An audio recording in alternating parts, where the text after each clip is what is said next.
Então tá, gente. Boa tarde, todos, todas, todes. Monge Yaku-san, diretamente de uma alta hospitalar. Eu estava internado, né? Mais um número na estatística aí do Covid, mas tudo certo. Estamos aqui firmes e fortes, graças a Budas Bodhisattvas. E hoje a gente vai ter uma conversa muito especial sobre, discutindo a pauta sobre budismo e população LGBT, com os nossos convidados mais especiais, né? Monge Kojun Sensei, do Zendô Brasil Ribeirão Preto, e especialmente de Uberlândia para Vila Zen, Viamão, Rio Grande do Sul, a monja Mioden, que é de Uberlândia, mas está em treinamento aqui no Sul. Então, bem-vindos desde já, uma alegria estar com vocês. A gente está, então, em transmissão no Facebook e no YouTube, isso no YouTube da Rainbow Sangha, né, Matheus? Não, está só no Facebook, então estamos no Facebook e quem tiver dúvidas no chat, a gente vai recebendo as perguntas e vai discutindo ao longo do encontro, tá bem? Antes de mais nada, por ser uma sangha budista, né, nós temos diversas escolas, mas tem algo que é comum a nós, do budismo Mahayana e Vajrayana, que é o refúgio nas três joias. Então, vou fazer o convite, então, Kojun Sensei, faz as honras, então, e acerca do refúgio. Eu, na verdade, vou convidar a monja Mioden para fazer o refúgio para a gente, já que ela está, né, no lugar de fala hoje. Então, eu peço que você puxe o refúgio para a gente.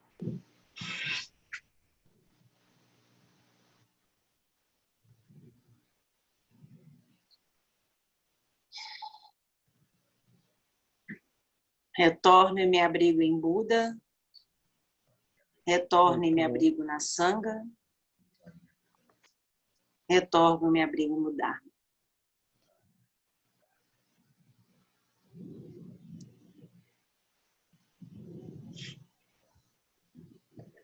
Muito bem, então uma alegria. Então a gente sempre toma tradicionalmente refúgio nas três joias, né, gente? Para o pessoal de casa, enfim, que estão no Facebook acompanhando.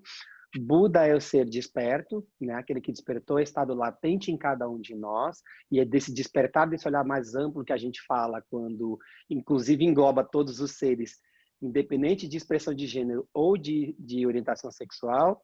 A gente se abriga no Dharma, que é o conjunto de leis livres de apegos, e a gente se abriga na Sangha, comunidade em harmonia, que é essa harmonia que a gente procura, então, quando faz encontros como esse, falando de populações vulnerabilizadas. Hoje, especialmente, né, nos foi lembrado pela produção, né, Matias, que hoje é uma data especial, que é o Dia Internacional da Mulher Negra, Latino-Americana e Caribenha. E é importante falar disso porque, né, a gente tem uma mulher, com muita alegria, uma monja, enfim, tem lugar de fala e pode falar disso. Quando a gente pensa, né, numa mulher negra, latina, a gente tem uma coisa que se chama de interseccionalidade. Infelizmente, a gente tem múltiplas opressões, né? A cor, o gênero, né? Então, eu queria ouvir de vocês, assim, como é que funciona, se vocês já receberam situações na sangha de vocês, Kojun Sensei, Mioden, questões envolvendo mulheres lésbicas oprimidas, ou mesmo mulheres negras, né, oprimidas, como é que vocês lidam com isso nas comunidades de vocês? Kojun Sensei com a palavra. Obrigado.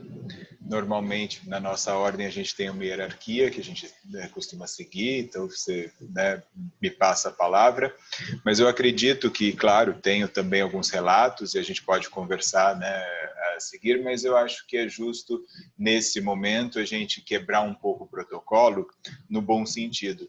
Eu acredito que o lugar de fala hoje seja da monja Mioden, né? Porque ninguém melhor do que ela para falar sobre o que é ser, né, uma mulher lésbica numa condição de experienciar a sociedade que nós vivemos, que eu acho que é um outro aspecto que a gente deve levar em consideração, né? Como é ser mulher nessa nossa sociedade, como é ser mulher lésbica nessa sociedade. Então é uma pergunta, um direcionamento que eu gostaria também de acrescentar a isso que o monge Yaku-san pediu. Monja Mioden, por favor. Imagina, muito obrigada. Eu acho que existem as vivências que nós temos. Recentemente eu fui questionada por se existem mulheres monjas negras na nossa linhagem. E eu realmente, junto a essa fotógrafa de BH, eu falei para ela, temos poucos casos e a gente realmente tem que reconhecer, mas existe algo que é muito mais profundo de algo do que nós realmente hoje, vamos dizer assim, nós que estamos hoje nessa linhagem, nós não queremos isso. Pelo contrário, eu sempre falo muito nas nossas postagens, que os nossos corações, assim como as nossas portas, estão abertas. Porque o Dharma, se ele é realmente essa capacidade de ser livre de apegos e aversões, nós jamais iremos questionar as cores ou a possibilidade de existência de qualquer ser humano na face da Terra. Então, como nós acolhemos e nós somos acolhidos, apesar que eu já sofri abusos, eu já sofri preconceito, né? Eu já fui a sapatão. Esses dias mesmo um cara me xingou no mercado municipal aqui, ele falou assim, mulher de cabeça raspada é sapatão, tudo sapatão, eu tenho nojo de vocês, né? Mas eu olho e eu falo, né? O que será que gera tanto sofrimento nele, né? Nessa pessoa que precisa xingar o outro, né? Que precisa ser esse xingamento. Porque eu não absorvi para mim, né? Eu levei aquilo para um lado que eu imaginei assim, quem está em sofrimento é ele. Me agride. Porque eu sou muito livre nas condições em que eu vivo, né? E eu, se precisar morrer por causa disso, eu morro. Assim também como morro em meditação, né? Então, assim, aquilo que eu faço com todo o meu coração e com a minha essência não me atrapalha no meu caminho. O que não quer dizer que eu entendo as condições das pessoas que sofrem muito mais do que eu por causa de cor de pele, né? E porque são trans, né? Por exemplo, eu vi um post onde as pessoas agrediam aquela chefe, a Paola, porque ela defendeu a comida saudável, né? Então, assim, ela também tem uma cozinha que habilita trans a serem chefes de cozinha, né? E assim, mas está deixando de olhar para as outras pessoas. Eu falei, mas em que momento que você deixou de ganhar um emprego porque você era trans? Eu estou falando de outras coisas, né? Então, assim, se tem uma coisa que não é que me atrai no Zen Budismo, é que me faz ser o Zen que eu estou. Porque eu não posso recitar um sutra sem ser o sutra.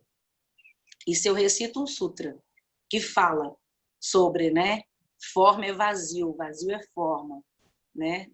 E fala forma é exatamente vazio, vazio é exatamente forma, eu tenho que ser esse sutra. Então eu entendo, e eu vou além disso, e eu sou o sutra. Porque eu sou tudo. Ao mesmo tempo, eu sou nada.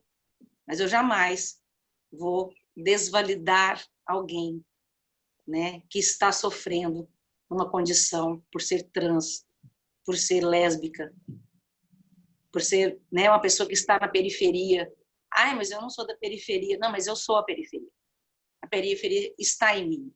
E eu sofro por causa disso, né? Mas eu transformo isso em prática. Eu preciso recitar pelas pessoas para que elas sejam menos violentas, porque elas são violentas, porque elas não conseguem entender que nós somos tudo.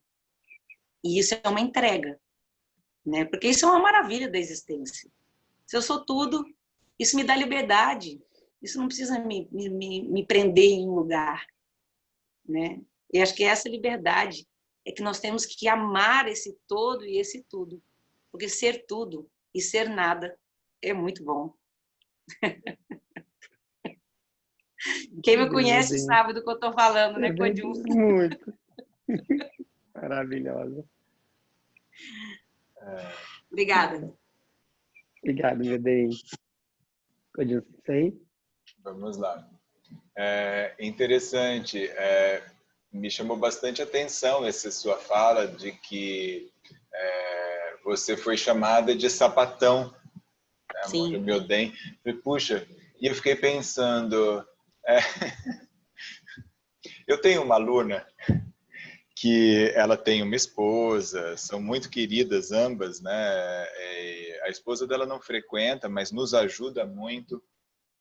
Ela já participou, inclusive, de uma das nossas atividades aqui, uma das lives. E ela mesma se denomina, eu sou sapatão, sou caminhoneira, sei lá o que ela fala. E eu rio muito porque ela seria justamente a que diria numa situação dessa, algo do tipo, é mesmo com isso que você vai me ofender? Você acha que você vai me dizendo óbvio? Então eu fico pensando que, assim, o que será que passa nas pessoas? Você falou, né, de qual é o sofrimento. Eu não sei se é uma questão de sofrimento, mas é realmente a ignorância e, sobretudo, a raiva. Por que será que as pessoas têm raiva de algo diferente daquilo que nem afeta propriamente a existência dessa pessoa, né? Não interfere em absolutamente nada. Eu não sei, eu sempre que a gente conversa aqui, todas as vezes me vem, e agora me vem de novo, um trecho de uma música do Caetano Veloso que diz que Narciso acha feio o que não é espelho. É aquela música samba. E eu tenho imaginado que a gente tem vivido numa sociedade que é realmente muito narcisista, que olha só para si e entende que os únicos valores possíveis ou as únicas possibilidades de existência possíveis são aquelas que essa pessoa experiencia. E aí eu fico pensando que, de repente, e é aí que eu acho que entra o aspecto da ignorância, porque a gente... quando tem esse tipo de conduta, de postura, a gente se fecha para a possibilidade de conhecer e de experimentar novas possibilidades de relação. Eu nunca vou saber o que é ser lésbica. Isso não tem a ver comigo. Não sou eu, não tenho como. Não pertence à minha existência em nenhum aspecto dela. Mas isso não me impede de... acho que por empatia, poder imaginar, pelo menos, uma situação, porque também a gente faz algumas analogias, porque em outras situações, outros contextos, também a gente pode experienciar situações de violência. Eu entendo que isso que você relata é um tipo de violência. Sim. Né? Uma violência gratuita, porque você não fez nada, né? Para a pessoa, para o que você está contando Só aí. raspei a cabeça. Então, sim, mas né, a pessoa falou para você, não raspe a cabeça, falou, vou raspar. Você não fez isso. Né? Então, não era uma afronta àquela pessoa, mas ela se sente afrontada. Né? E acho que é interessante, porque assim, psicologicamente falando, é óbvio que isso não tem nada a ver com você. Isso é só dele. Né? Isso é uma característica específica dele. Ele se incomodou. E aí eu fico pensando, foi bom, então quer dizer que a mulher que perdeu o cabelo porque está fazendo quimioterapia, na cabeça dele é lésbica, raspou o cabelo ou qualquer coisa do gênero, que de alguma forma seria um aspecto negativo da existência dessa pessoa. E outra, né, pensando nesse sentido, qual é o problema de ser lésbica, né? Por que ser lésbica para ele, né, dizer que alguém é lésbica é um xingamento, né? Porque só pode estar na cabeça dele, né? E é muito triste porque a gente percebe essa ignorância, essa falta de abertura para aquilo que é diferente. É interessante, essa mesma aluna minha, ela sempre brincou que a gente tinha cotas na sanga. Ela fazia uma gracinha, né? E era engraçado que assim, aí eles ficavam, não só ela, junto com outros alunos aqui, eles ficavam, não, a cota do gay, a cota da lésbica, a cota do negro, a cota disso, daquilo, não sei o quê. Eu falei, bom, é uma sanga de cotas, né? Não sobrou Mais nada, todo mundo é cota. Cada um tem uma cota específica. E é interessante porque é óbvio, porque quando a gente fala, né, da nossa existência e olha para ela, e a gente percebe a multiplicidade dela, né? Não tem uma lésbica igual a outra, não tem um gay igual ao outro, não tem um hétero igual ao outro. Somos semelhantes em muitos aspectos, independente da orientação, né, de gênero, enfim, de identidade, etc. Temos nossas semelhanças e as nossas diferenças. E aí eu fico pensando, por que será que as pessoas têm que achar, ou imaginam que têm que achar, que a gente precisa se encaixar numa caixinha específica e que todo mundo tem que caber nessa caixinha? Não é? Eu não sei, eu penso muito sobre isso, sabe? E aqui, assim, nunca vi propriamente nenhum relato a respeito de alguma... Na verdade, já ouvi, mas eu acho que mais importante do que a violência do outro, né, das vociferações né, do mundo, das pessoas né, que não são capazes, pelo menos acham que não são capazes de compreender, né, a diversidade, a diferença, eu acho que mais do que isso é a gente poder pensar quem é essa pessoa que escuta isso e de que lugar, né, ela escuta isso. Porque a gente pode perceber que quando a gente pensa dessa maneira, a gente acaba vendo que não importa tanto o que o outro diz, mas o que eu faço com aquilo que o outro diz. Né? Quando você fala, né, meu bem, puxa, ele me fala isso e é claro que é uma ofensa à minha pessoa. Mas o que é essa ofensa e o que você faz com ela? Né? Você fala, eu transformo isso numa outra coisa. Né? Porque é não responder no ódio, né? É não manter, não se contaminar com o veneno do outro. Sim. Acho que esse aspecto acho que é fundamental. A nossa prática é essencialmente poder se perceber tranquilos, serenos, né, na nossa condição de existência. Isso é fortalecedor, penso, né? O que vocês acham? Não, sem dúvida, Kojuma. Tem algumas reflexões importantes acerca do que vocês trazem, que a gente tem que, enfim, fazer quando se pensa em mulheres lésbicas, né? Eu tenho uma experiência muito feliz com a população L, né? E basta lembrar das letrinhas, a gente já falou muitas vezes, mas sempre é bom lembrar que até tempos atrás a sigla da comunidade LGBT era GLS, ou seja, eram homens gays que eram protagonistas. E a população lésbica era invisibilizada. Então, diante disso, né, nos anos 90, foi feito um seminário aí da população lésbica, e aí se discutiu a reorganização dessas letras. Então, para a população lésbica ter uma visibilidade. E eu tenho uma experiência muito feliz, porque as minhas primeiras amigas no Sul, né, eu sou de Natal, mas moro em Porto Alegre há 15 anos. E as primeiras amizades que eu fiz foram exatamente com mulheres lésbicas, que me acolheram maravilhosamente bem aqui. Foi a população L, não foi a população G que me acolheu.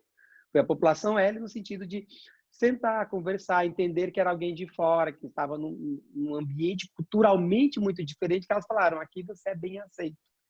Então, é maravilhoso pensar nisso, porque também, por outro lado, tem algumas coisas muito específicas que a população lésbica sofre, né? Quando a gente escuta essa coisa da sapatão, né, eu me lembrei das meninas, né, com que eu convivi muito tempo, que elas usavam exatamente o termo, o sapatão, a machorra caminhoneira, como que é um termo que usaram como pejorativo, então elas pegaram e transmutaram, que é bem o que o Kojun Sensei fala, de pegar algo para transmutar.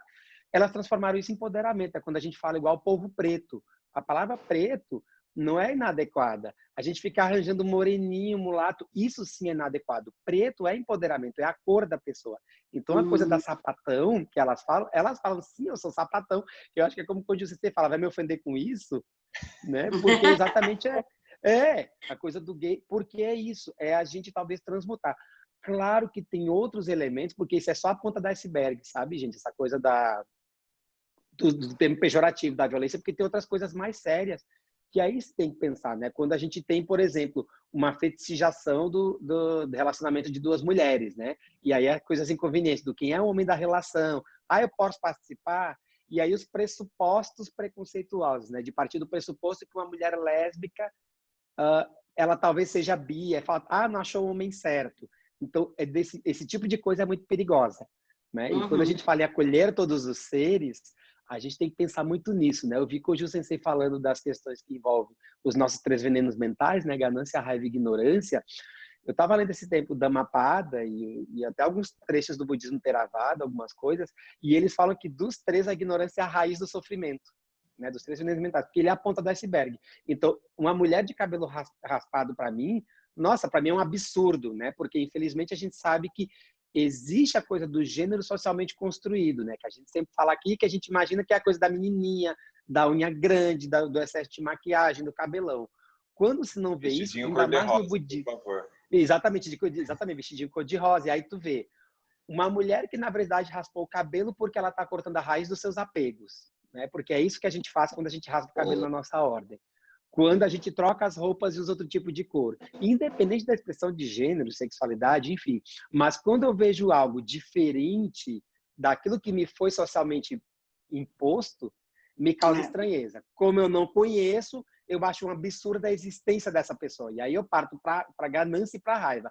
A ganância porque eu não quero que essa pessoa tenha espaço na sociedade.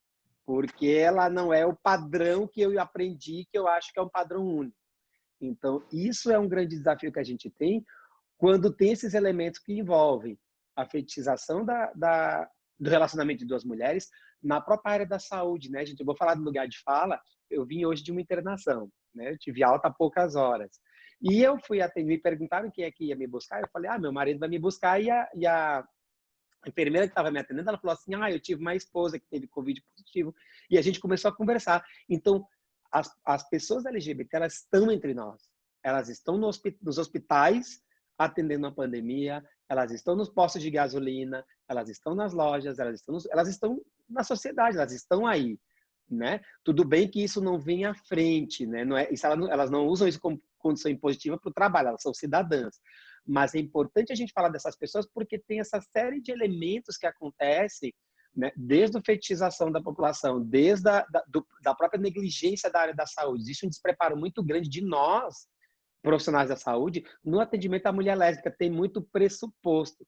Tem um vídeo que o Ministério da Saúde do Uruguai fez, que é maravilhoso, que eu uso em sala de aula, que é de uma campanha chamada Saúde Sem Homofobia, né? Saúde Sem Homofobia, que é maravilhoso. Aquele vídeo eu uso em sala de aula, que é uma consulta de uma mulher que o médico parte do pressuposto que ela é heterossexual, com filhos, e ele não entende que o filho dela pode ter sido de um casamento prévio, ela é uma mulher que é uma mulher lésbica. A consulta toma um outro rumo quando ele faz simplesmente uma pergunta, né? Com quem é que tu te relaciona? E eu estou trazendo isso para o âmbito da saúde porque, infelizmente, às vezes, no âmbito da saúde é que surgem exatamente as questões de agressões, essas coisas inadequadas é falta de homem, não encontrou o homem certo. Eu já atendi meninas lésbicas que sofreram estupro coletivo, que era o corretivo para ela ser mulher, porque era falta de homem. Eu já atendi, infelizmente, meninas que sofreram estupro coletivo simplesmente por ser quem são. Então, eu trago esse tipo de provocação exatamente porque eu ainda vejo a população lésbica muito invisibilizada. Ficou muito estereotipada, a população gay. Até o pessoal brinca com a coisa da padrão, agora, tem o gay padrão, mas eu acho que é um pouco mais diversificado, mas a população lésbica ela é ainda muito invisibilizada de uma maneira geral, assim, por vários motivos. Então, enfim, queria ouvir agora vocês, né? Eu já trouxe algumas provocações acerca da invisibilidade lésbica. Me odeio, se teria alguma coisa aí a acrescentar. Antes de mais nada, só agradecer ao reverendo professor Ricardo Mário Gonçalves, Namu Yakushi Nyorai, Namu Amida Butsu, querido, que me mandou votos e feliz que eu estou de volta. Estamos aqui ainda em recuperação, mas agradeço muito, professor. E então, me odeio, te passo a palavra, então, para a gente falar sobre esses elementos, né? Que invisibilizam, que oprimem a mulher. Uma questão assim que a gente estava conversando, inclusive eu estava conversando com o Dengaku Sensei, Na verdade, a mulher é abusada há milênios. Então, essa questão, por exemplo, de que a lésbica é uma mulher mal amada, que foi mal, né, mal um monte de coisa, né? E isso é uma... Eu penso assim, na questão da raiva e da ignorância, né, dos nossos venenos humanos, existe uma questão de que eu preciso controlar a vida do outro. Nesse quesito, por exemplo, eu fico pensando assim, como que as pessoas podem pensar que alguém é feliz? Por que você acha que o outro é feliz? O outro é feliz porque ele é feliz. Eu sou feliz porque eu sou casada com a Janaína, né? Porque eu amo a Janaína, né? E a Janaína traz para mim algo de muito maravilhoso. Ela é uma pessoa muito tranquila e cearense ao mesmo tempo, né? Com aquela peixeira invisível que vai tirar seu chão, que vai te questionar firmemente sobre tudo que você pensa.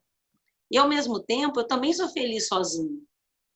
Eu sou feliz nas minhas práticas monásticas, eu sou feliz nas cerimônias que eu faço, que eu ofereço a todas as pessoas, né? Então, assim, causas e condições me fazem, e eu me coloquei em toda essa existência que eu sou assim. Não tentem fazer a minha felicidade de uma outra forma. A mesma coisa é a pessoa que quer curar, a menina que é lésbica, sabe? Aonde que está a doença, gente? Quem que é o doente nesse lugar?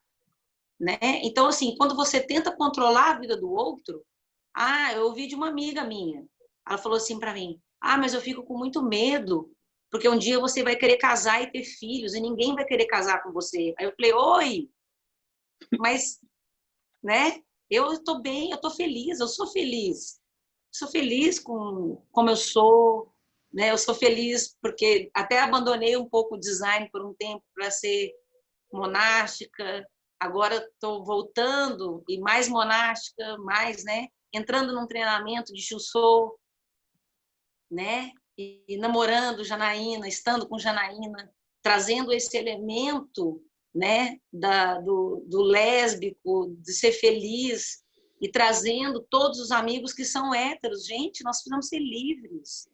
O que a gente está fazendo com a existência? Por que a gente quer controlar a vida do outro?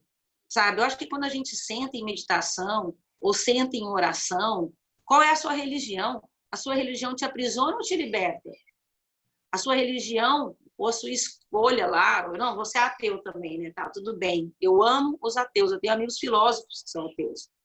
Sabe? Você é o que você é, porque você vai questionar o outro, sabe?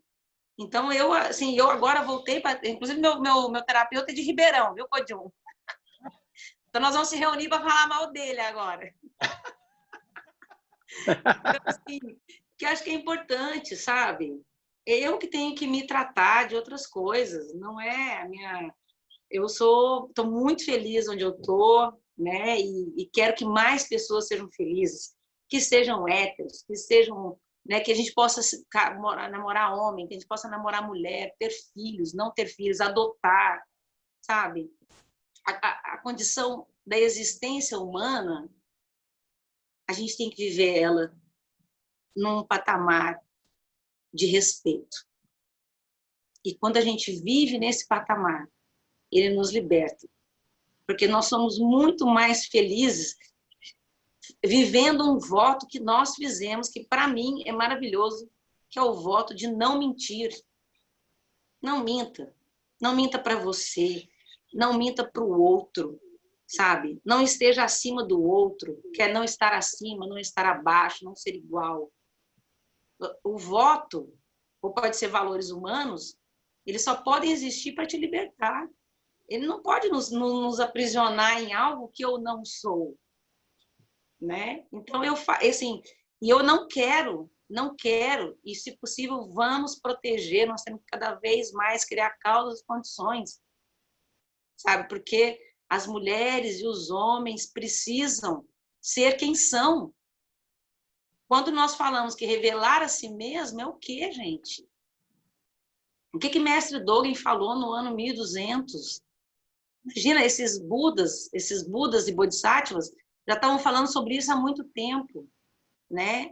Então, nossos votos é estar ao lado de quem está sofrendo. Então, se as pessoas estão sofrendo violência, nós vamos estar ao lado dessas pessoas.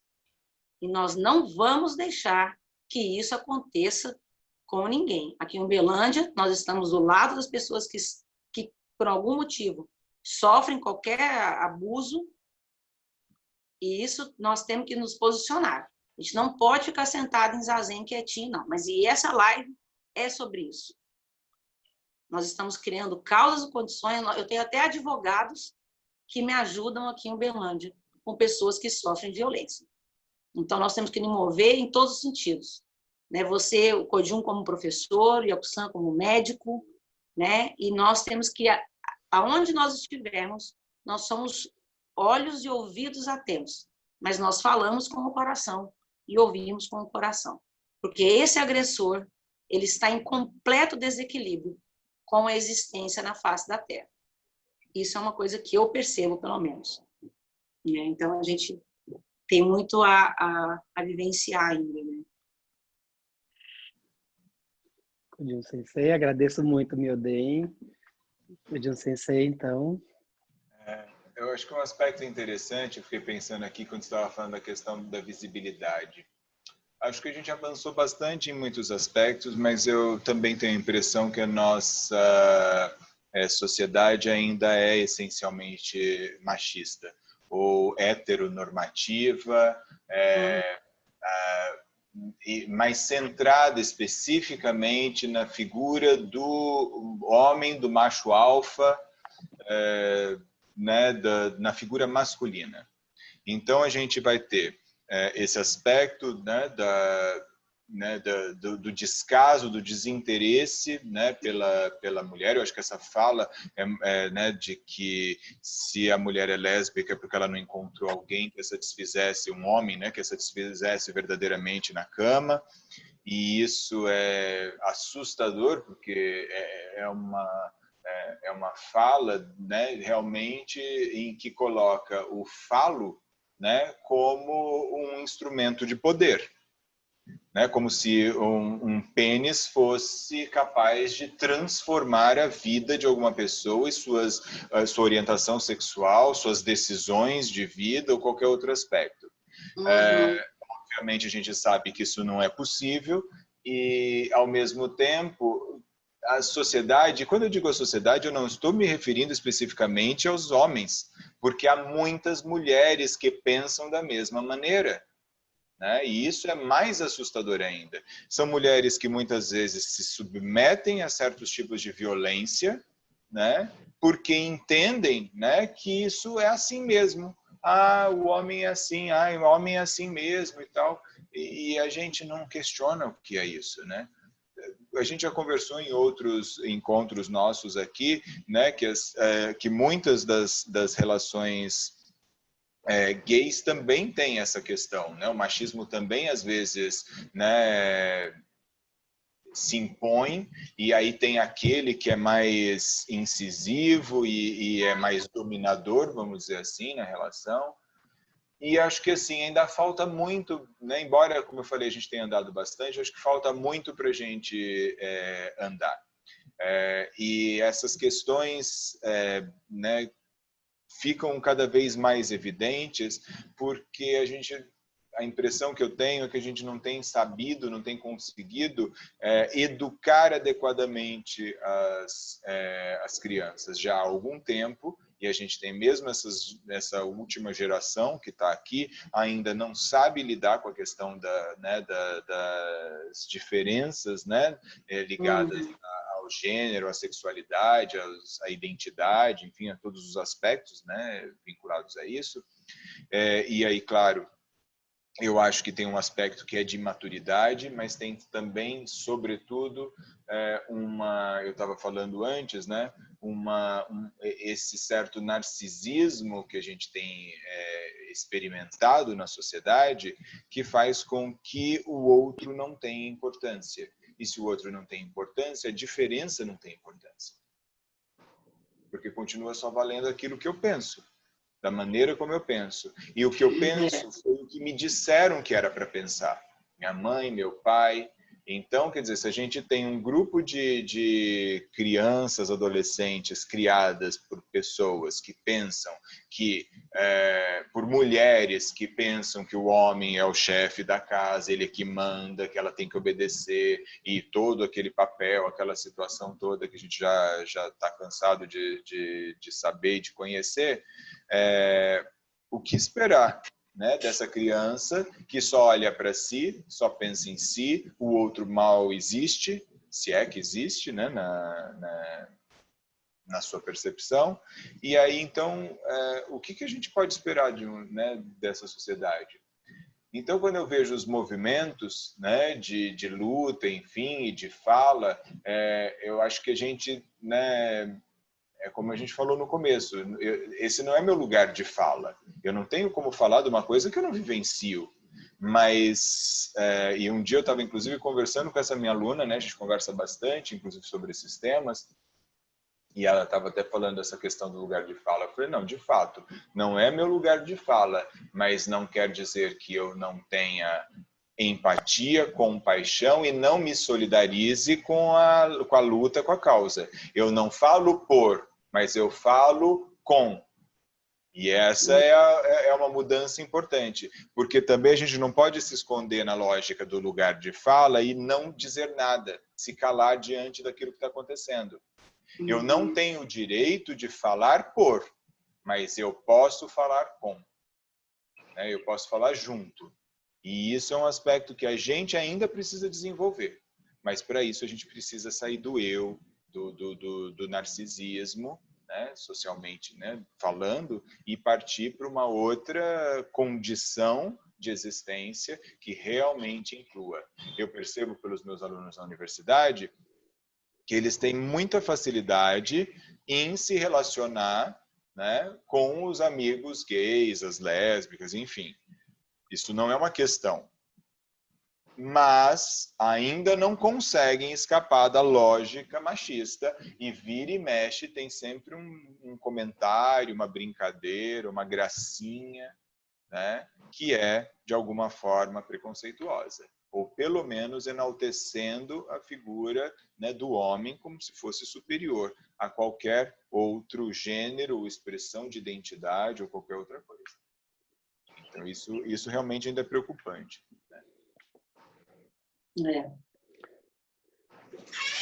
Eu acho que é muito intrínseco isso, que é muito difícil dele de desenvolver isso. A gente estava falando isso ontem à noite, a Jana.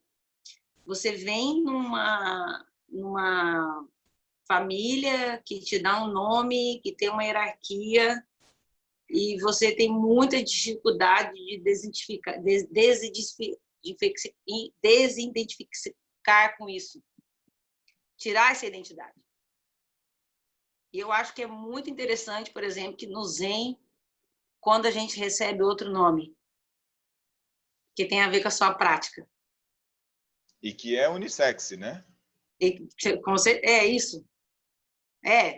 Kojun, Yoksam, Yodei, né? Não, a gente tem aqui na nossa sala o Reiko. Reiko é um rapaz, aqui estou vendo a foto, e a gente tem a esposa do Iko Sensei, que chama Reiko. Reiko. É lindo. Eu acho isso maravilhoso, né? Então, mas é porque tem a ver com a sua prática. Não tem absoluto, mas essa é a grande questão. Quando é que a gente vai conseguir amadurecer a ponto de estarmos num lugar em que não é o nome, não é o seu sexo biológico, não é o que você escolheu fazer da sua vida, que determinam a sua identidade de gênero, a sua decisão afetiva, ou aquilo que você queira chamar, né? A gente precisa circular dessas coisas, da cor da roupa que você usa, né? Não, essa para mim é assustadora.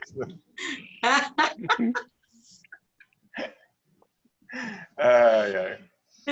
Enfim, Não, é muito interessante. Inclusive, gente, assim, é interessante, né? Eu estava pensando, primeira coisa, um beijo imenso para Janaína. Janaína é um ser humano precioso, assim, um ser humano que todo mundo precisa conhecer, de uma sensibilidade. É. É uma pessoa, é uma joia preciosa que a gente tem na comunidade, é uma pessoa muito preciosa. E aí é que tá, né? A gente vê, eu vi na minha Odei falando nas questões exatamente de inclusão e de trazer essas pessoas, porque sempre me ocorre, gente, eu vou morrer repetindo em cada encontro, né?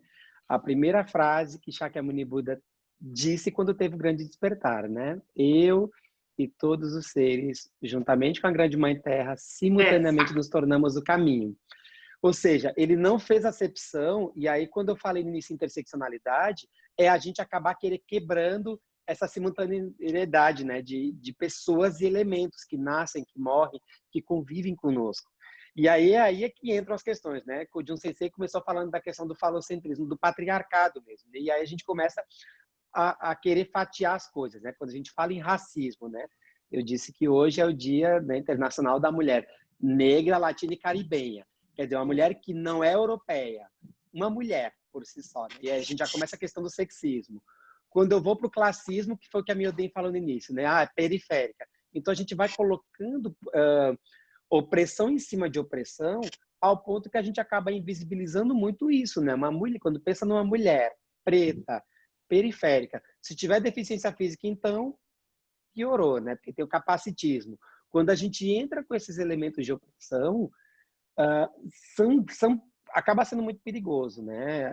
E é a grande reflexão que a gente tem que fazer quando a gente fala numa sociedade que ainda é intolerante, ainda tem uma característica que é muito colonizadora, a gente acaba tendo que ter esse olhar mais amplo para poder fazer esse tipo de discussão, né? Eu venho lendo muito ultimamente a escuta compassiva do mestre Zentik Nhat Hanh, e é um desafio que a gente tem, porque como é que eu consigo conversar com alguém que pensa muito diferente, que está permeado de ignorância, né, enfim, dos 3 venenos mentais, como é que eu consigo conversar com essa pessoa de maneira que eu possa ouvi-la, entender que ela tem muito do sofrimento, que acho que a Miyodei e o Jun Sensei falaram, né, como é que eu consigo ouvir essa pessoa, ainda que venha uma série de impropérios, talvez, como é que eu consigo ouvir essa pessoa de maneira que, ok, eu não posso tirar compaixão de mim, essa pessoa está sofrendo de alguma forma, e, né, como é que talvez eu não mude essa pessoa, né? Escutei isso até de um amigo agora durante a internação.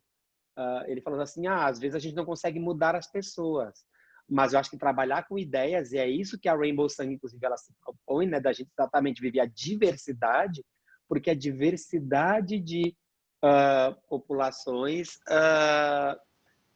a diversidade de opiniões e de populações, ela está colocada no mundo, né? Então, é importantíssimo a gente não perder a compaixão, mas de maneira que, bom, eu preciso trabalhar com as ideias, né? E como é que a gente faz isso de maneira mais efetiva? Se fala muito de nós do budismo engajado, né? Como é que a gente faz isso de maneira mais efetiva? O que a gente pode fazer? A gente sempre fala que na bolha do Zen, né? Tem o Matias aqui, que é de uma outra escola budista, né? Mas no Zen a gente acaba meio que tendo uma espécie de bolha. A gente acaba não vendo como um problema, mas tem uma discussão acerca até do Vinaya, né? Que é um código que em algumas outras escolas, na verdade, não proíbe a homossexualidade, nem né, a lesbianismo, nem nada, mas proíbe práticas sexuais. E aí é uma discussão muito maior que a gente entraria, que não cabe aqui. Como a gente teve uma ordem do Império Japonês, né? Nós somos de uma escola japonesa, que no século 18, 19, aí realmente tirou o celibato por uma série de circunstâncias que ocorreram. Então, hoje em dia, a gente tem a sexualidade como um dos elementos normais aí, inclusive de líderes religiosos, de leigos, enfim, sem grandes problemas. Mas como é que a gente trabalharia, então, esses elementos de opressão? Como é que vocês conseguem discutir, né? Quer dizer, a Miyodin falou de um exemplo que ela transmutou, né? De alguém que xingou ela, enfim, ela, ok, transmutou, transformou em outra coisa. Mas se parte para a violência, né, física, de fato, essa pessoa vem e amedronta a Miyodin, né? De fato, eu vivo isso na minha equipe de trabalho, né? Que eu tenho basicamente mulheres na equipe, quando às vezes só vão elas, como meninas, visitarem paciente homem, já aconteceu dos homens serem opressores, assim, de agredirem, não aceitarem até recomendações de saúde, né? Vocês falaram acho que foi a Miyodin que falou da chefe de cozinha que deu uma orientação de saúde e, enfim, e polemizaram em cima da orientação de saúde. que sobra para nós, né? Então, como é que a gente lida com esses elementos de, enfim, de opressão? Eu queria ouvir vocês. Como é que a gente... Enfim, é muito difícil, assim, às vezes no dia a dia, não exatamente acabar se permeando dos três venenos, né? A gente escuta algo que é um impropério, que para mim é um treino, né? A gente se chama de praticante porque precisa praticar mesmo, né? O que pode ser feito, né, para transmutar esses pensamentos, trabalhar com essas ideias. Meu bem. Eu saí aqui numa reportagem no jornal aqui local, e aí eu estava vestida roupa completa, monástica, na porta da sala, né? E nessa reportagem eu nunca fui diferente disso, mas eu assumo, né? E falo sobre Janaína e tal, não sei o quê. E aí uma amiga da família, então você vê que são várias violências, né? São violências veladas, né? Algumas mais pesadas, né? Mas questionou a minha mãe do porquê que eu fiz isso. Aí eu falei assim para minha mãe, eu falei, mãe, sabe por que eu fiz isso? Para proteger pessoas que realmente são violentadas, porque eu vivo numa bolha. E se eu estiver falando desse lugar, eu vou estar sendo uma pessoa que está simplesmente falando de onde eu vivo. Então, quando eu assumo para um jornal impresso, que é barato, que a Uberlândia inteira lê, eu estou tentando criar uma rede de proteção para proteger as pessoas que estão na periferia, né? Porque as pessoas às vezes pensam que parece que até tem uma hierarquia gay, né? Que assim, se a pessoa tem um status um pouquinho maior, mas ela é gay, né? Parece que tem um status gay. E a pessoa que é, sei lá, né? Não é meu isso, tá? Mas se a pessoa é pobre, é doença. Então, existe toda essa doença da sociedade, né? E me vem muito forte, assim, eu tenho uma coisa muito legal que eu vejo, que é um ensinamento de Shakyamuni Buda, que é quando ele convida a Milingula, né, para praticar. A Milingula era um assassino, né? Então, a gente pode ver na Milingula a pessoa que é violenta, que ela precisa violentar as pessoas. E a pergunta de Shakyamuni Buda para ele, porque a Milingula manda ele parar, e Shakyamuni Buda fala para ele, eu já parei há muito tempo. Quem não parou foi você. Esse é o convite que ele fez, né? Então, assim, eu também já fui xingada em outros lugares, e, sapatão, não sei o quê, né? E eu sempre olho, assim, um pouco, às vezes, e penso, por que será que a pessoa se sente no direito de fazer isso? Né? Aonde eu atinjo ele através dessa minha não ação, né? Ou ela. Porque eu acho que tem gente que já tive gente que me agrediu, mulheres que me agrediram também. Então, e quando a gente se posiciona como uma pessoa, que na verdade eu não sou uma pessoa diferente de ninguém, eu nunca fiz nada, eu nunca agredi ninguém, né? E talvez as pessoas se sintam incomodadas com isso também, porque nós somos extremamente amorosos, nós somos carinhosos, nós cuidamos de quem? Eu cuido da minha mãe, né? Então o que tem de errado nisso, né?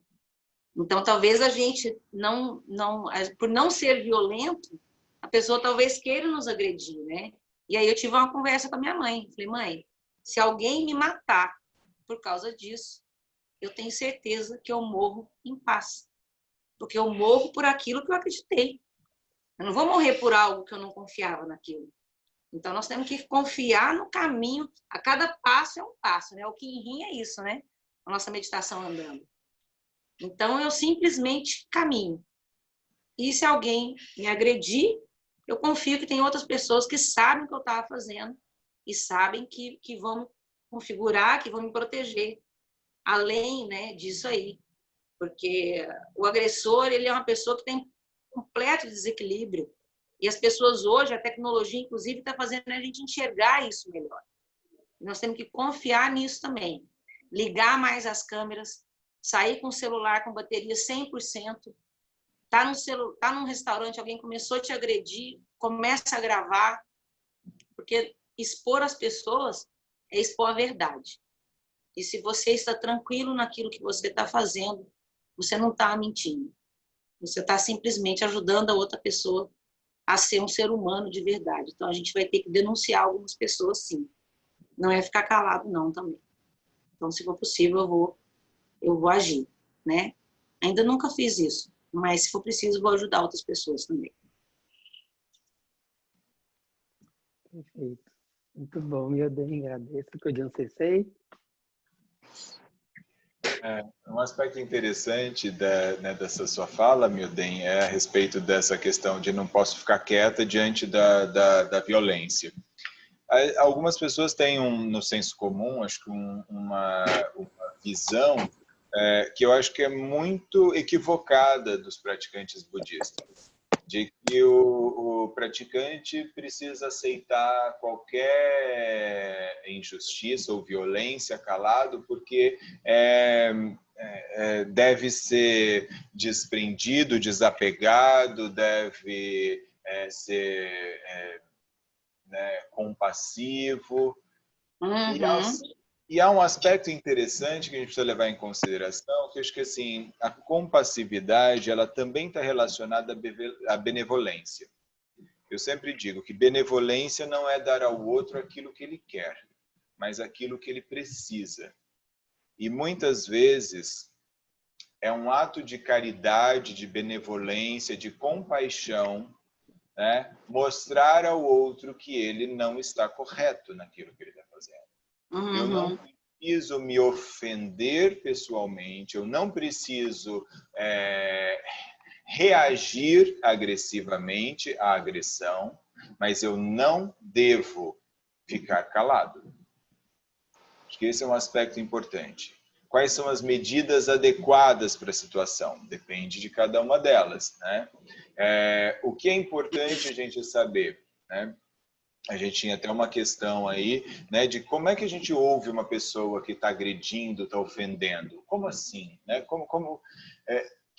A gente só consegue fazer isso se a gente tiver clareza, certeza do lugar onde nós estamos, de quem a gente é. Se isso for tranquilidade em você, e a gente só consegue isso, claro, a gente vai dizer que é com a nossa prática, né? E seja ela em qual escola for, todas elas levam a uma autoobservação, uma reflexão daquilo que nós somos, de quem é, né? De como nós nos movimentamos no mundo, né, das nossas relações e tudo que a gente estabelece. Então, existem escolas budistas que praticam meditação, algum tipo de prática meditativa, tem outras que têm outras práticas, e todas elas têm como base os ensinamentos de Buda.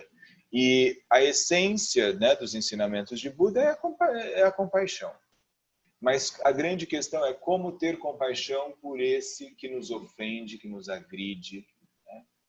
É ter clareza de quem você é, de saber em que lugar você está. Porque esse lugar te coloca numa posição de serenidade, de tranquilidade. É aquilo que a gente estava brincando no começo, né? Como assim? Me chamar de lésbica é uma ofensa? Eu sou mesmo. E aí? Puxa, bom que você é observador, que você percebeu, né? Legal. O que você vai dizer? Né? Mas isso depende de como a gente lida com isso. A gente sabe que, né, por conta de todo esse caldo social que nós vivemos, os próprios membros da comunidade LGBT, QIA+, têm as suas dificuldades, né? Tem aqueles que não conseguem se assumir porque estão, né, tem as questões familiares, as violências domésticas que não são necessariamente físicas, e estou falando entre pais, irmãos, né? Existem várias situações. Esses tempos, uma moça de outra cidade, não lembro nem de onde é, acho que do Nordeste, me procurou, pediu para conversar comigo, e ela falava justamente disso. Ela estava tendo problemas de ansiedade gravíssimos, e quando fui conversar com ela, fui saber o que estava acontecendo. Basicamente, né, se eu fosse fazer um diagnóstico, vamos dizer assim, a grande questão dela era, ela tinha um relacionamento com uma moça, e ela não conseguia falar para a família dela. E eu não sei o que ela esperava que eu dissesse, eu acho que ela até ficou um pouco decepcionada, porque talvez ela esperasse uma solução um pouco mais mágica, vamos dizer assim. E eu disse a ela, falou, olha, você não tem muita escolha, você vai ter que criar coragem e contar para sua família. Porque isso tudo que você está vivendo, sofrendo, é óbvio que é porque você não consegue dizer o que você precisa dizer. Você não consegue ser quem você é perante aqueles que você ama, com quem você se relaciona intimamente, né? Que são são os membros da sua família, né? Enquanto você não puder dizer quem você está mentindo. E é por isso que você se angustia. Você está mentindo para você e para eles. E não é esse tipo de relação que você quer estabelecer, né? Mas para isso é preciso ter clareza de quem você é, onde você está, em que lugar do mundo você se encaixa, se identifica. Isso é fundamental para a gente ter essa tranquilidade de ouvir o que o outro tem a dizer e não reagir. Né? Eu não preciso xingar o outro porque o outro me xingou. Né? Seu gay, seu isso, seu aquilo, não sei o quê. Né? E eu vou responder com o quê? Seu hétero. Então a nossa briga vai ser de obviedades. Não, Então vamos lá. O que mais você está percebendo a meu respeito agora? Você já descobriu que eu sou gay. O que mais? Eu já sei que você é hétero. E agora? Vamos tentar partidos políticos? O que a gente vai fazer, né? Porque é isso que fala do lugar onde nós estamos, de quem a gente é. E isso fica muito tranquilo se a gente consegue ser verdadeiros conosco, como você falou. Né? A gente não pode mentir para a gente. E isso é libertador. Era o que eu estava falando para essa menina. Né? Só que para isso, para poder dar ouvir isso que o outro diz, a violência do outro, a agressividade do outro, só pode ser tranquilo para a gente se a gente tem tranquilidade, firmeza e certeza do nosso papel, do nosso lugar, da nossa posição de sujeito no mundo. Isso faz, então, toda a diferença. Né? E aí sim a gente pode brincar com isso. Tá, tudo bem. Você tentou me xingar com algo que é óbvio que eu sou mesmo. Agora vamos tentar uma coisa diferente. Experimenta falar mal da minha mãe. Aí a gente pode começar uma briga. Aí sim! Comigo não rolou. Né? Então acho que isso é importante a gente saber. Né? Qual é o lugar que eu falo? É um lugar de revolta, né? de reação, ou é um lugar de resposta? Porque é uma diferença grande nisso. Reagir né, não está no meu lugar. É simplesmente devolver na mesma moeda, vamos dizer assim, aquilo que me foi entregue. Agora, responder envolve uma transformação, mas para que haja essa transformação daquilo que me pegou, é preciso que haja tranquilidade, serenidade e posição de sujeito. Eu sei bem quem eu sou. Não precisa vir alguém gritar na rua. Né? Então, isso não muda nada na minha vida. Né? Puxa, legal, você é observador. Tudo que eu poderia dizer. Mas para isso eu preciso estar, né, nessa tranquilidade. Imagino que seja isso. Perfeito, Cojum. É uma coisa que eu sempre falo, que um dos principais koans que a gente tem na vida, pegando bem o gancho que o Cojum fala, é o quem é você. Eu acho que não precisa vir ninguém de fora falar para, né, quem é você. Ah, eu sou o Cojum. Ok, mas isso é apenas um rótulo dentre tantos outros, né?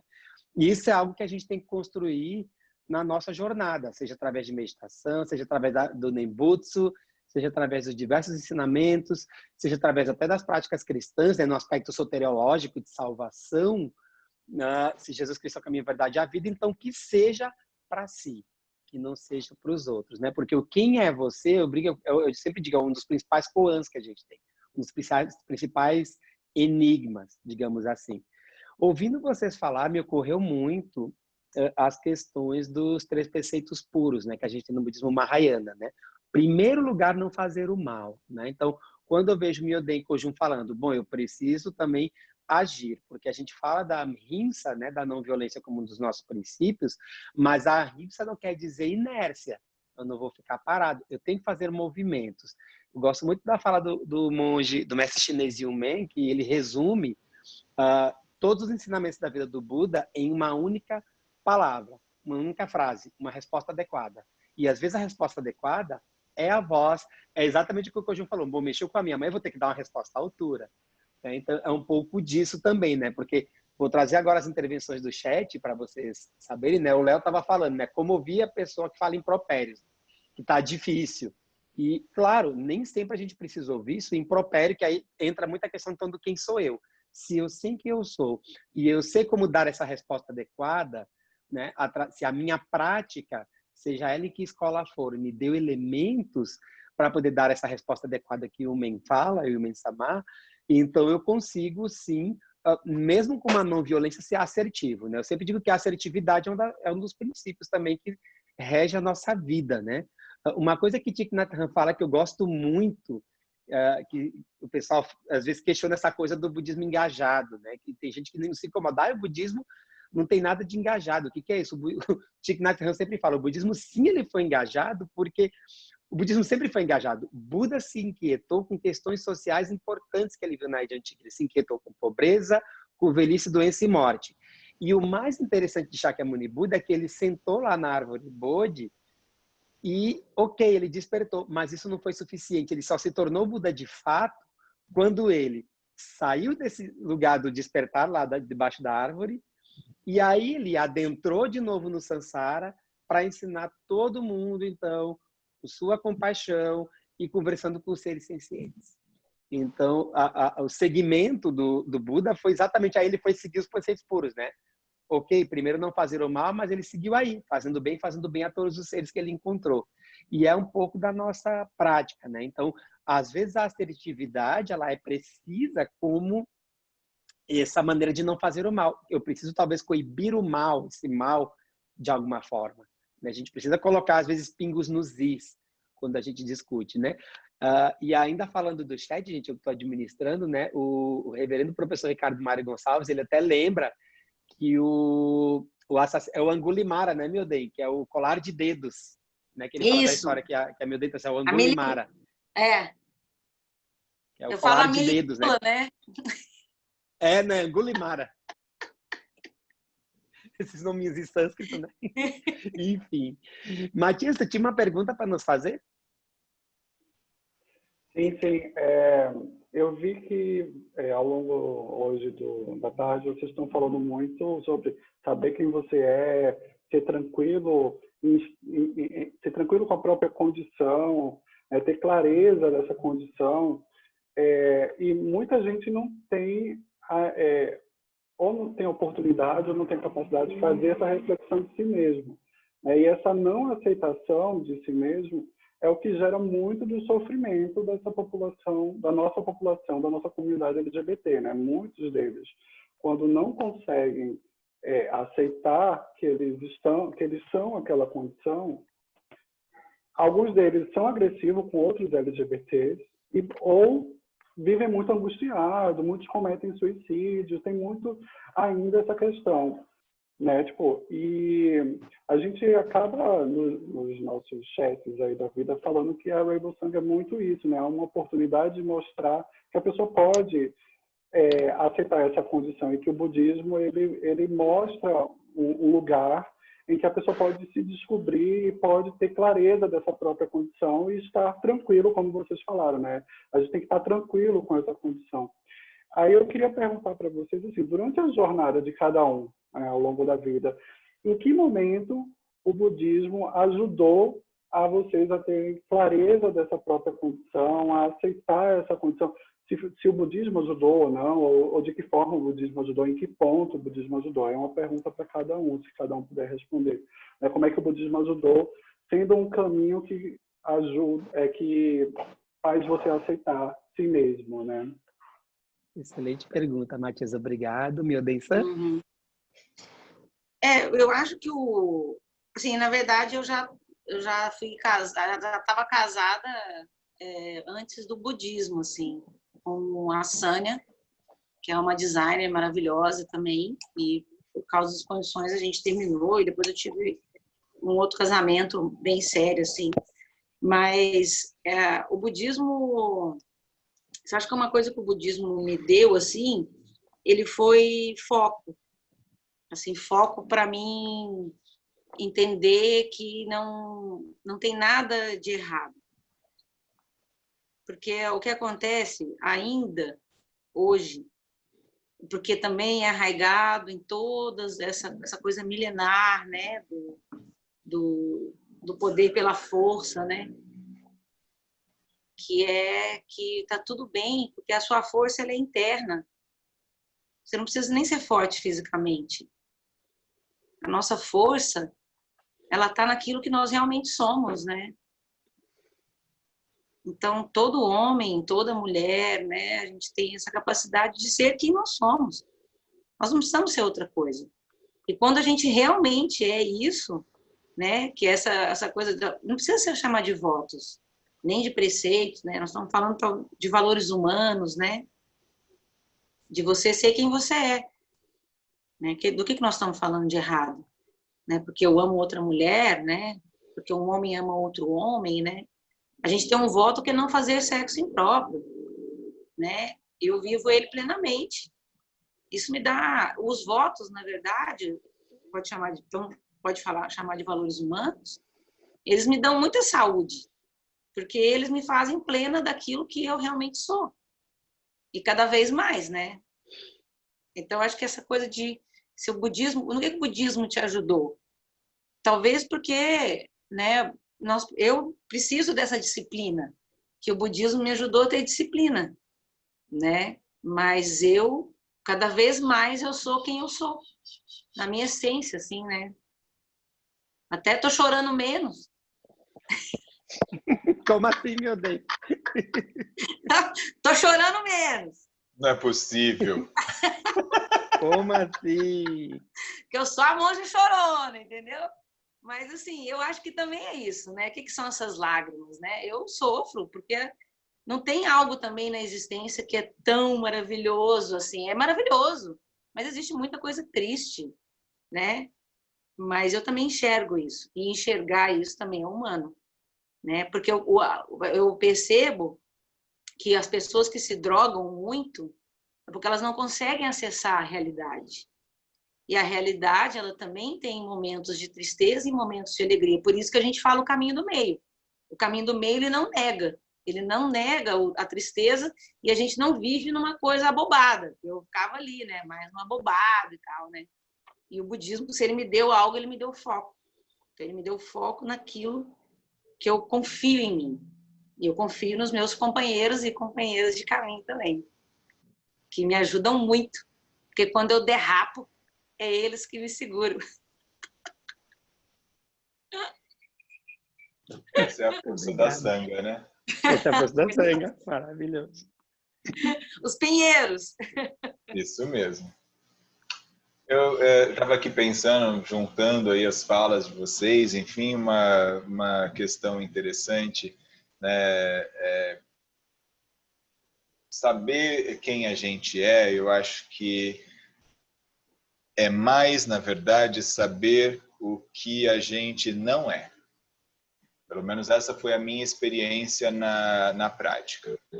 Se a gente parar para analisar, nós somos tudo que todas as pessoas com quem nós convivemos ao longo da nossa vida disseram que a gente é. Porque o nosso discurso acerca de quem a gente é sempre pautado no que o outro disse que a gente era. Quando eu era pequeno, minha mãe dizia muito que eu era muito inteligente. E claro que isso é maravilhoso, né, para uma criança, um adolescente pensar nisso, né, que nossa, que legal, então eu sou muito inteligente. Coitada, minha mãe não sabia, mas foi a pior coisa que ela fez para mim, dizer que eu era inteligente. Porque eu acreditei. E acreditando, eu achei que eu não precisava me esforçar, que eu não precisava trabalhar duro para aprender, para conseguir, né, me desenvolver. Eu tive que aprender a duras penas, me desconstruindo isso que minha mãe disse de mim. né? Então, isso é um dos aspectos. E todas as outras coisas que todas as outras pessoas disseram, foi também necessário, né, desconstruir. E a minha prática, né, no caso, o Zen Budismo, a prática do Zazen, foi justamente uma prática de desconstrução. Mais do que eu tinha falado no começo, a gente precisa saber quem a gente é, em que lugar a gente está.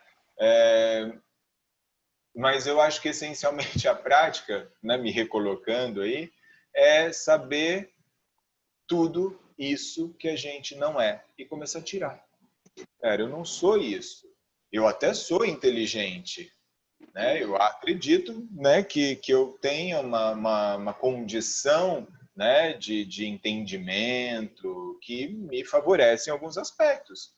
Eu tenho algumas inteligências, né, porque a gente fala isso no plural, mas eu sou péssimo em matemática.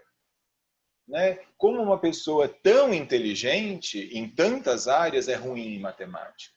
Porque a gente não é tudo isso ao mesmo tempo.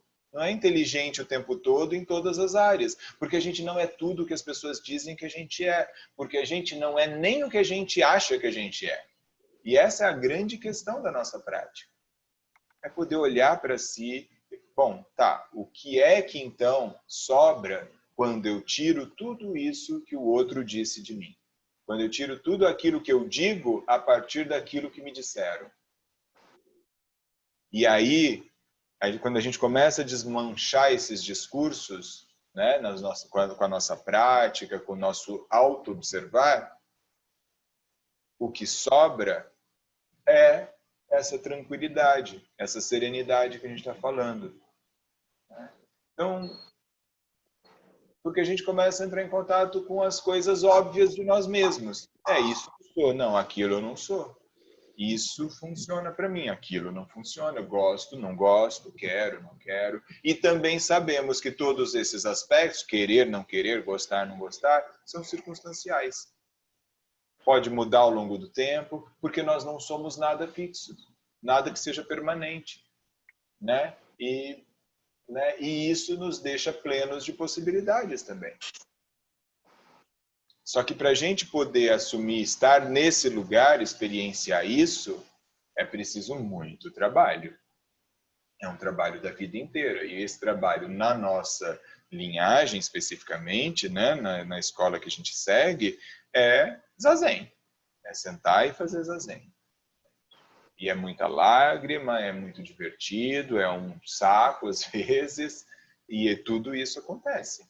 Mas por quê? Porque é o tempo todo a gente com a gente se encarando, né? E desconstruindo.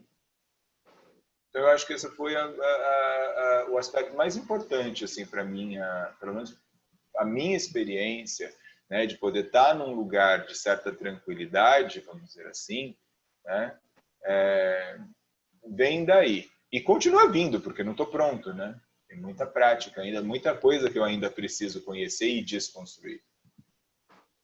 Diria isso. Muito bem, Kojun Sensei, agradeço. Eu vou falar da minha jornada pessoal de aceitação, né? Indo especificamente para a pergunta do Matias. Bom, eu tive, como boa parte do povo brasileiro, uma educação eminentemente cristã, né? E numa sociedade dentro das características que vocês disseram, muito repressora, muito machista. Então eu passei muito tempo ouvindo impropérios e com muitas dúvidas acerca de mim.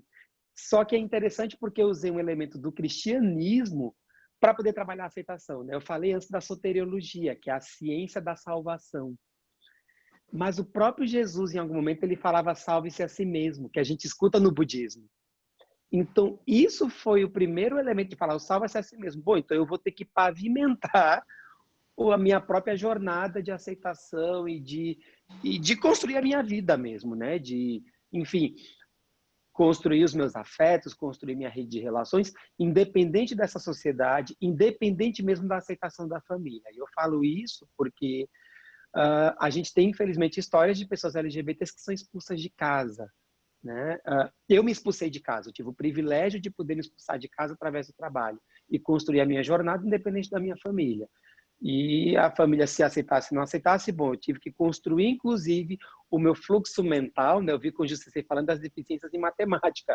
Eu tive que construir uma barreira mental acerca de, bom, se a minha família não me aceitar, eu vou ter que construir uma barreira e construir uma outra rede familiar, que é o que a gente vê, infelizmente, com muitas pessoas LGBTs que passam por isso, né? Então, eu tive que criar isso até como uma limitação, porque nós somos isso, né? Nós somos um amontoado de células e de processos mentais, né? A gente tem os 5 agregados dentro de nós.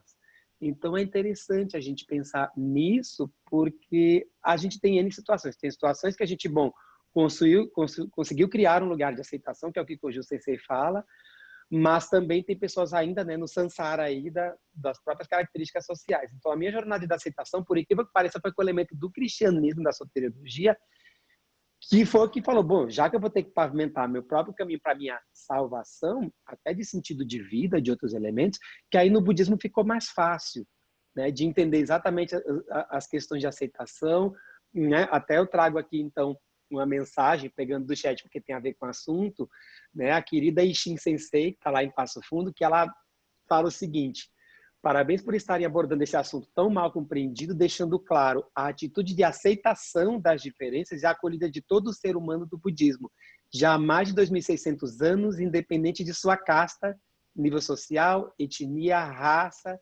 gênero ou qualquer outro tipo de discriminação. Porque é isso, né? São os nossos processos mentais que acabam criando esse tipo de elemento. E assim, uma coisa que me ajudou muito no budismo, aí eu peço a licença para falar da minha bolinha, né, da escola Soto, porque Dogen Sama, ele falou uma coisa que me deixou muito claro acerca exatamente dessa questão da aceitação. Quando ele traz uma clássica frase do Genjo Koan, que é um dos capítulos do Shobogen Zo, o famoso: estudar o caminho é estudar a si mesmo. Estudar a si mesmo é esquecer-se de si mesmo. E esquecer-se de si mesmo é tornar-se iluminado por todas as coisas do universo. E ele ainda segue, né, que ser iluminado por todas as coisas do universo é livrar-se do corpo e da mente, de si próprio e dos outros. Neste momento, até os traços de iluminação são eliminados. E eu acho que é esse lugar de tranquilidade que é o que o Kojun Sensei fala. É porque vida com iluminação sem traços, ela continua para sempre. Então, a gente consegue fluir com o fluir da vida quando a gente tem essa aceitação. A gente tem dificuldades, a gente tem... Bom, a primeira nova verdade já deixou muito claro, né? A gente tem dukkha, a gente tem insatisfações, incômodos, eles vão seguir existindo. Né? Eu vim mesmo de um sofrimento, estou com um sofrimento físico, né? Mas como é que eu consigo olhar para isso? Né? E aí é uma jornada que a gente tem que fazer, e aí é quando a gente entra na questão do caminho do Bodhisattva, né? Dos seres são inumeráveis, faço voto de salvá-los, porque eu tenho a questão soterológica, salve-se a mim mesmo, mas eu tenho pessoas na minha volta, a nossa própria comunidade com mais de 23 letras, que sofre, que padece aí na sociedade, no país que mais mata a população trans, que mais mata LGBTs, onde se fala de um genocídio do povo preto, né? E aí é desse lugar que a gente tem que ter esse olhar mais amplo, né? Observar sereno de Kannon Bodhisattva para abraçar o maior número de pessoas. Então, desse lugar da soteriologia do cristianismo, respondendo a pergunta do Matias, foi que eu achei o meu caminho de aceitação acerca de mim mesmo e acerca dos meus pares, né? De poder olhar para os meus pares, entender as dificuldades, entender os sofrimentos. E sim, de certo modo, a gente acaba criando as nossas bolhas, né? Mas não é nessa bolha que eu vou me fechar, porque é dessa bolha que eu vou exatamente pensar em salvar todos os seres e a diminuir sofrimento. Né? Então, é um pouco disso quando eu penso, né? E lembrando, antes de mais nada, que falando nas muitas letrinhas, né? Dia 8 de agosto, não é isso, Matias? A gente vai ter, então, também uma participação especial de uma reverenda trans que vai conversar conosco, também trazendo aí elementos adicionais, né? Mas é um pouco disso, assim, quando eu lembro essa questão do lembrar-se e esquecer, que Dogen fala, é isso, a gente lembra, né, quem eu sou, que é o que a Myoden traz, que é o que o Kojun Sensei traz. E aí depois eu vou ter esse olhar mais amplo para entender o estado que a gente vive de impermanência, que foi o que o Kojun falou, né, nada é fixo, nada é permanente, mas também de equanimidade. Eu não consigo ficar destacado da sociedade, eu não sou um euzinho independente autogerado, né? Quando a gente fala do não eu, as pessoas têm muito medo da vacuidade do não eu. O não eu nada mais nada menos é isso, né? Eu sou o conjunto de causas e condições, né? Aquilo que o filósofo espanhol já falava, né? Que eu sou eu e as minhas circunstâncias. Então é isso, né? Veja que eu encontrei exatamente em 48 horas, numa internação, 3 pessoas LGBTs que me atenderam. Da portaria, a moça da limpeza, a enfermeira que trocou meu acesso venoso, que tirou meu acesso para eu estar aqui com vocês, com as minhas dificuldades físicas. Então é desse lugar que a gente tem que entender que eu estou imerso com todos os seres, né? Seja lá de que orientação e expressão de gênero for, porque uma coisa que eu sempre falo, inclusive em sala de aula, quando a gente usa a palavra sexo, sexo é muito mais do que a prática sexual, né? A gente tem todas as questões sociais de liberdade, mas também de opressão, que envolvem a expressão de gênero, que envolvem todos esses elementos, né? A gente raspa a cabeça, fica tudo muito igualzinho no setor, coloca roupas não azul e não rosa, justamente também para a gente também se libertar dessas amarras sociais, inclusive, porque é isso, né? Vários mestres das diversas escolas já falavam de mulheres que são modelo do Dharma, né? Dogen falou isso no Japão Médio, o mestre Shinran de alguma forma falou isso, né? Acerca da questão da equidade de gênero, de defender a expressão de monjas que são exemplos no Dharma e assim por diante. Deixa eu ver aqui se tem mais alguma colocação do chat. Só um pouquinho, gente. Vamos ver o que temos mais. Muito bem. Gente, então, assim, a gente já vai quase 1h30 de conversa. Uma alegria estar com vocês. Vou, então, passar as palavras finais, então, para a Monja Myoden, Kojun Sensei, algo que queiram trazer, contribuir. Foi maravilhoso estar com vocês, né? Minha primeira atividade pós-alta. É mesmo. Fica quieto, menino, vai descansar. Não, mas pelo Dharma a gente faz esse tipo de movimento. Imagina, uma alegria. Eu sei. É porque a gente gosta, assim, para nós não tem diferença, né? Lá no templo a gente fala domingo-feira. Não tem dia. Mas eu só queria falar sobre o Buda. O Buda, até falaram que ele está com a bandeira atrasada, né? A bandeira da semana passada. Mas o Buda é atemporal. E da semana que vem também, fique tranquila. Da semana que vem. Vai ser da semana que vem. Da semana que vem não, na outra, né? Ele é o Buda. Ele é o Buda do passado, do presente e do futuro. Então, assim, então, acho que o que a gente precisa se ajudar, assim, no sentido quem estiver em sofrimento, que possa compartilhar com a gente, né? Os nossos ouvidos e os nossos corações estão abertos, porque o nosso voto é servir, então a gente não sabe se, possivelmente, a gente tenha também que encaminhar para ajuda terapêutica, né? Então, também saber que o papel do monge e da monja, né, é também, às vezes, encaminhar para um processo terapêutico que é libertador. O zazen é libertador, os processos meditativos são libertadores, e nem sempre eles são só, né, maravilha, porque às vezes a gente vai enxergar algo em nós que precisa ser melhorado. Então eu quero melhorar ao longo de toda a minha existência e todos vocês fazem parte disso, porque se nós compreendermos o intersomos e a interdependência, se todo mundo realmente fizesse uma prática através desses processos, né? Interdependência, intersomos e intermanência, mas reais, assim, práticas reais, possivelmente o mundo seria muito menos violento, porque nós saberíamos que todos nós dependemos um do outro, e isso não é uma corrente, esse é algo que deveria nos libertar. Então, que nós possamos amar quem nós amamos, mas que nós amemos da melhor forma possível, da forma mais respeitosa, que seja em consenso, porque aquilo que é feito fora do consenso, ele é agressivo.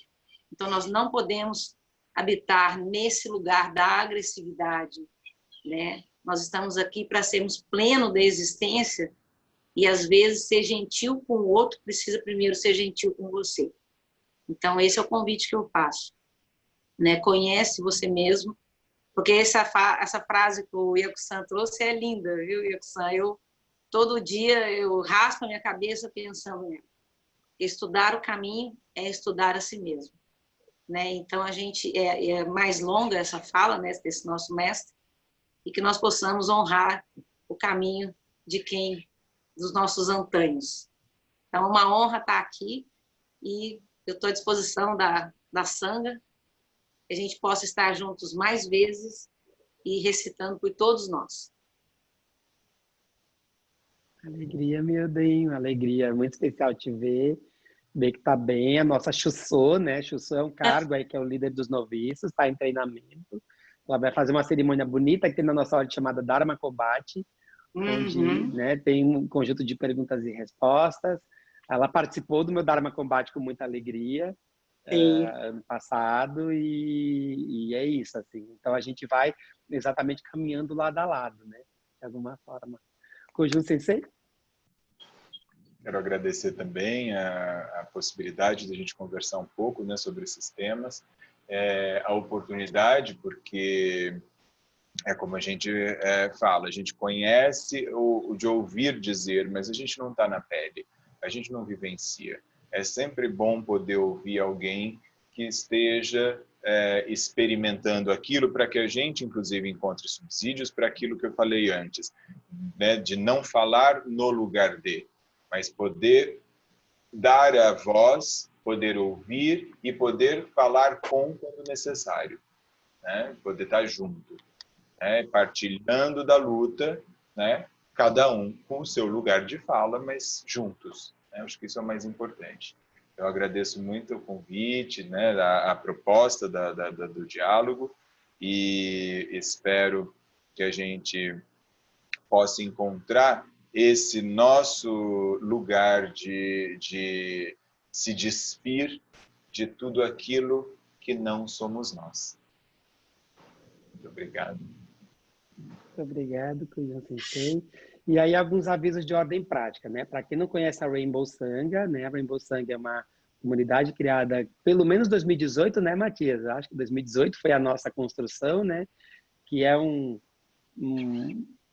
digamos, um aglomerado de escolas diversas budistas. A gente vem trabalhando ultimamente, inclusive, a Myoden falou de apoio profissional. A gente está agora numa fase até de seleção e de escolha aí de apoio psicológico, apoio jurídico, inclusive, né? Porque eu falei exatamente das múltiplas situações do samsara aos quais a população LGBT é colocada, né? Tá bom. E aí é importante lembrar que a gente tem um lema dentro da Rainbow Sangha, que aí eu vou modificá-lo um pouquinho, tá, Matias? Tomar liberdade, porque falar de outras religiões, né? Eu convivo muito com... Eu sou membro do Diálogo Interreligioso aqui em Porto Alegre, e me lembrando que tem outras religiões que fazem isso muito belamente, né? A gente fala, o lema da Rainbow Sangha é: o budismo integra e não segrega, mas também a gente tem religiões de matriz africana que também integram, a gente tem a igreja anglicana que integra, a gente tem setores do progressistas do judaísmo que integram. Então, a gente tem múltiplos locais que integram. A gente está falando aqui do nosso lugar que nos acolheu, que onde a gente trilhou o nosso caminho, que é o budismo, e que ele totalmente integra todos os seres, né? Então, como eu falei, o budismo integra, não segrega, e vamos celebrar a diversidade, não a adversidade, né? Então, essa diversidade humana de múltiplas condições que a gente protege, que nos é muito caro aqui nesse espaço, né? De ordem prática, então, a gente tem, dia 8 de agosto, tem uma live com uma reverenda, Matias, me ajuda, o nome da reverenda? Esqueci, é uma reverenda daí de São Paulo. Alexia Salvador.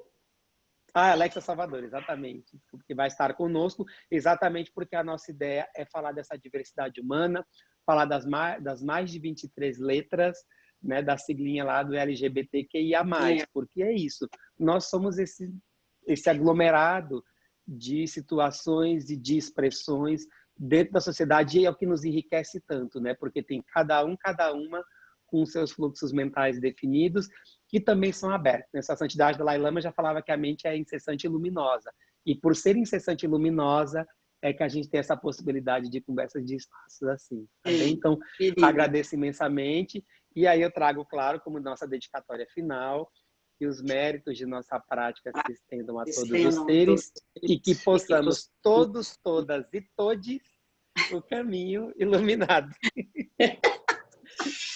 Lindo! Aqui a gente adapta um pouquinho, meu Deus. Gente, uma alegria estar com vocês. Como eu falei, minha primeira atividade pós-alta, muito obrigado pelas mensagens de apoio. Foi o apoio de vocês que me fez estar aqui hoje. Uma alegria muito grande. Mas cuide-se. Agora, Sim, acabou, descanso. você vai quieto para a cama. Caminha. Eu tô com uma sacolinha de remédios aqui, ó. Uma sacolinha Nossa! de remédios. É uma ordem. Canon Tá que bem, nos meu senpai tá proteja. falando. Obrigada aí, Então Caru. tá, gente. Muito Obrigado. obrigado, caríssimo. Grande abraço, meu querido. Viu? Uma Yaku-san, alegria. descanse, Kojun. Também, meu Assim bem, que possível, querida. estamos juntos aí, tá? Isso mesmo. Pessoalmente, Sensei me sim. treine aí. Ai. Yamate kudasai, meu bem. Bom treino. Matias, brigadíssimo por tudo, por todo o apoio. Ai, querido Kojun, obrigado. Eu sei, certamente o Kojun conseguiria dar conta aí. Imagina. Não, foi espetacular você. Ainda bem que você veio. Imagina, gente. Muito obrigado, Matias. Meu carinho para o Jean Sensei. Eu vou mandar depois pessoalmente no grupo. Muito obrigado. Agora é descanso mesmo. Eu estou com as dorzinhas nas costas. Agora eu vou parar. Fica quietinho agora. Por favor. Repouso. Tá bem, gente. Tchau, tchau, gente querida. Até. Até.